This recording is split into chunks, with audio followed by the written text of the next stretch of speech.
Early morning storms rolled on through, a lot of lightning, thunder, and then they passed. Then we had kind of another flare up during the mid-morning hours, and then by midday, all of our clouds and rainfall were gone. Thought that might hit him at the temperatures somewhat, but we were able to skyrocket up to 88 degrees, even though our morning started a little milder. We were in the 60s as we started out the day. Quickly warmed up though, just to show you what that higher sun angle and now high pressure building in will help to do. I think we'll be setting some records as we head into the next couple of days. Average high is 83 degrees, so we are running well above that. Right now outside though, on the whole, today was not a bad day. Started out with the rain and clouds, yes, but as that moved away, it was kind of a milder morning than a fairly warm afternoon. Dew points though have been coming down, so slightly drier air, not dramatically so. That drier air is starting to move in. We're still in the mid-upper 80s across the area with dew points starting to fall. We had been just a few hours ago well into the 70s in the metro area. Those have started to drop into the 60s, and we have dew points in the 50s on the North Shore. And this is the drier air that is still trying to move south. And notice this air mass overall, the Gulf Coast region is not particularly dry. This was a weak front that moved into the area and that will likely move through. That would help to drop the humidity a bit more for overnight tonight and into tomorrow. So we'll have one slightly more comfortable day before the muggies return by Sunday and well into next week. Winds are out of the west or northwest, and we should see more of a northerly direction during the night tonight. And with that drier air, it'll be a little bit more pleasant with the less humid air. And again, if you're in the shade tomorrow, really doesn't feel too bad. Up to Holton is our local expert forecast, taking temperatures up to about 90 degrees. And again, if we don't get to quite 90 or 91 degrees this weekend,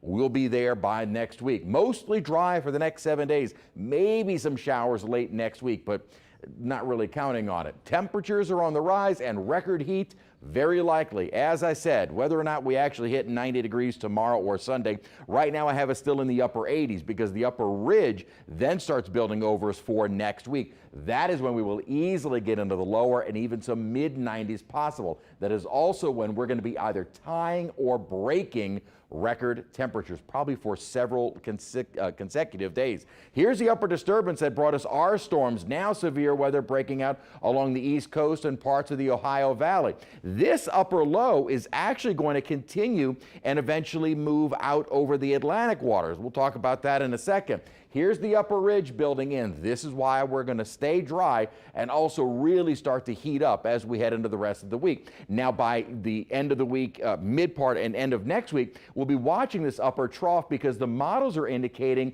the upper atmosphere may try and develop a surface low. And we're getting into May, and when you see something like this trying to form, it would be more of a subtropical system, probably not a purely tropical type storm, but the models have been grabbing onto this, developing for the last several days. All of them just kind of bringing into the East Coast as a big rainmaker and actually kind of a welcomed rain for some areas. We are still very much in a drought. Speaking of the drier air, we'll start to get into some of that overnight tonight and into the day tomorrow. And not bone dry, but it'll help a little bit. But notice, even as the Gulf moisture starts to come back, dry air off to our east still kind of gets fed in with that upper high building in. The upper high is going to lead to some health issues. Air quality alert. Ozone will be developing near the surface. And so for those with sensitive and breathing problems, you just need to use a little bit more caution tomorrow. Those high temperatures with plenty of sunshine and kind of a stagnant air mass will allow for a development of ozone at the surface. So just use some caution. Temperatures in the upper 80s may be near 90 degrees this weekend. We'll definitely be in the 90s next week. And as I said, maybe a shot at a couple of showers toward the end of the week.